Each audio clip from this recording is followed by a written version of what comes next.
Today I have another classic album review, and it's from the Rolling Stones.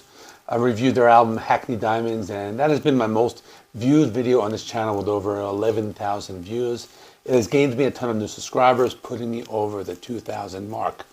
So that tells me I have a lot of people interested in this band.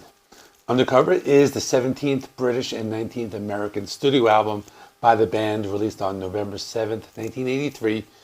Through Rolling Stone Records, this album is celebrating its 40th anniversary. The band would move to the label Columbia Records for the next album, which was 1986's Dirty Work. The band's previous album was Tattoo You from 1981. This album consisted of a selection of outtakes. Undercover was their first release of all new recordings in the 80s. The band members were at a crossroads because they wanted to go in different directions. Vocalist Mick Jagger wanted to follow the musical trends of the time and incorporate genres such as reggae, world beat, and new wave musical textures, while guitarist Keith Richards wanted the band to return to their blues rock roots. The resulting album is a mix of their older sound and some newer styles. This album features the aforementioned main members, as well as guitarist Ronnie Wood, bassist Bill Wyman, and drummer Charlie Watts. There were also many guest musicians, some notable ones such as David Sanborn, who plays saxophone on a few of the tracks, and Chuck Leavell, who plays keyboards. This would be the last album with Ian Stewart before he died in 1985.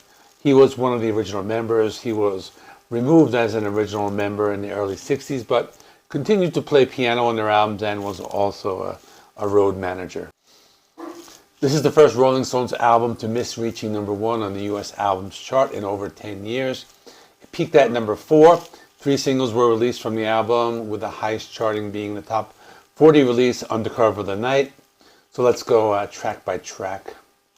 Undercover of the Night was the biggest single from the album. It was written by Mick Jagger, had a very 80s sound that incorporated elements of new wave, dance, rock, and funk.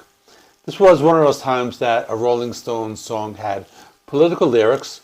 Mick was inspired by a novel by William Burroughs named Cities of the Red Night. This novel dealt with the political climate in Argentina and Chile. They filmed a music video in Mexico City. Mick Jagger played a detective helping a woman follow her boyfriend's kidnappers. Mick played the boyfriend, and Keith Richards played the leader of the kidnappers, who eventually shoots Jagger. I watched this music video on YouTube. It was pretty cool. It reminded me of an old 80s action movie. The music video was very well done. The song itself was okay. I wouldn't put it in the top 10 song list or anything. Let me know in the comments if you like this song. She Was Hot is one of the songs with Ian Stewart on piano. This was released as a single with the song I Think I'm Going Mad as a B-side. That was an outtake from the Emotional Rescue album. This was one of the singles that did not perform very well. There was also a music video for the song. The music video was very well produced and plays like a short film. The song had a sound that was closer to their typical sound, which was some classic rock and roll. I thought the music video was pretty cool. It was very over the top, like the video for Undercover of the Night. The video had a lot of 80s style special effects, including a red-headed woman in a red dress who has legs that are dynamite with a wick or something like that. And then this woman was so hot she made a bodybuilder's biceps explode. Tie You Up, The Pain of Love. This one has Ronnie Wood on bass. A very funky song. I thought this was just okay. Not one of my favorites from the album, but with that being said, I enjoyed the guitar solo. I thought Charlie Watts did some pretty good drumming on the song, with some interesting rhythms in the second half of the song. Wanna Hold You has Keith Richards on lead vocals and Ronnie Wood on bass. Keith Richards said he was inspired by Lennon and McCartney. The song title was even close to the Beatles' classic, I Wanna Hold Your Hand. The song's about a poor man having nothing but love to give a woman, which was a commonly used theme. This is one of the more upbeat rockers on the album. I thought it was pretty good. The chorus was pretty catchy. Feel On Baby is the band doing some reggae. I admire this band doing something to expand their sound, but I didn't like this one that much. So the lyrics were very simple and repetitive. I guess there may be some people who like the song, but this was not for me. Too Much Blood was another one of the singles. The song showed some of their other influences, such as like post-disco and funk. This is about the excessive violence that was shown in the media at the time. One of the songs where Mick Jagger does some rapping. I didn't like this one that much. It sounded like they were trying to sound relevant for the times. The rapping did not really help with the song either. Some of the lyrics were also weird, with Mick talking about the movie The Texas Chainsaw Massacre, and there are some other lines where he talks about cannibalism. Pretty Beat Up has Keith Richards on bass and Bill Wyman on the Yamaha piano with Ian Stewart on the piano. Probably one of the most underrated tracks on the album, and it's a cool hidden gem. This one has a sound that's similar to some of their work on their early albums, with some bright guitar chords and a funky beat. The lyrics were kind of simple, but the music really made up for it. There are lots of layers of sound, including some saxophone. This is one of the best songs on the album. Too Tough is another good song that has a straightforward rock and roll sound. This was also one of the best songs on the album. The chorus was catchy and memorable. The sound was very upbeat, and the band sounded like they did on some of their classic albums from the 70s. All the instruments can be heard very well. It has a great bass guitar sound.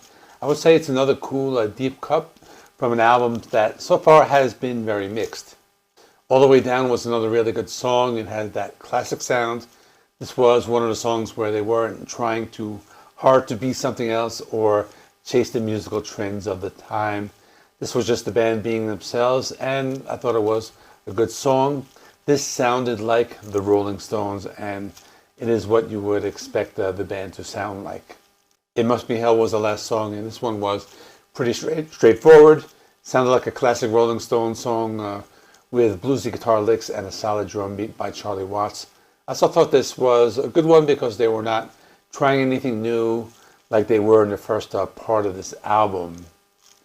Now for my final thoughts, I think this is a mid-tier Rolling Stones album. I think the first half of the album sounded very dated and forced, as if they're trying to fit in with the early 80s musical landscape, but the second half of the album really made up for it. What was interesting was that these are songs that were not singles, nor are they very well-known songs.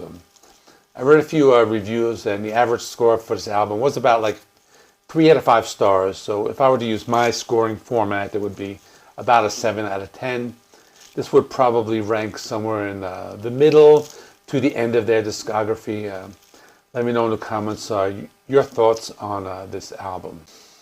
Check out my review of Hackney Diamonds right here, and check out my tribute to Charlie Watts right here. Please like this video. It helps me with the YouTube algorithm. Please subscribe if you're not already, and I will see you in the next one.